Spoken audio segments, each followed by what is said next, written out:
नशीबच खराब आहे.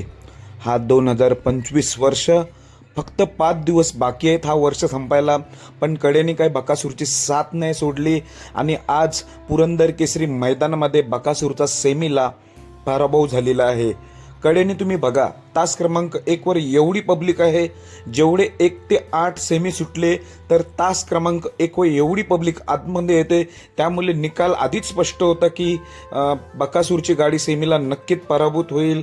तेच झालं, कारण की पब्लिक देखील खूप होती आतमध्ये या पुरंदर केसरी मैदानामध्ये. आणि नशीब देखील खराब आहे, कारण की 2025 वर्ष बकासूरसाठी अनलकीच म्हणावं लागेल. खरं तर अजून एक मैदान आहे जे 5 लाखाचं, तिथे सुद्धा मला वाटतंय 2025च आहे, तिथे सुद्धा कडेने येणार असंच वाटतंय.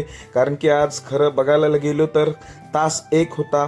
सेमी क्रमांक 8 मध्ये बकासूर बावऱ्या ही गाडी चांगली टॉपचीच होती. साखरवाडी बावऱ्या सुद्धा एकदम टॉपचा नंदी असून सुद्धा सेमी 8ला पराभव. त्याचं कारण म्हणजे गाडी कडेने आणि पब्लिक. तुम्ही निकाल रेषेवर बघा, सर्व गाड्या जे तास क्रमांक 1 वर आहेत त्या आतमध्ये जातात, कारण की निकाल रेषेवर देखील खूप पब्लिक आहे. त्यामुळे गाडीला स्पीड सुद्धा कमी होतो. हाच आहे खरं पराभवाचं कारण. पण खरं म्हणावं तेवढं 2025 वर्ष बकासूरसाठी अनलकी आहे. खूप वेळा गाडी कडेने आलेली आहे. अजून एक मैदान आहे, त्याच्यात पण मला वाटते बकासूर कडेनेच येईल असंच वाटते. 2026 वर्ष बकासूरसाठी लकी असणार. जुन्या जोशात येईल 2026ला नवीन वर्षात. धन्यवाद भावांनो.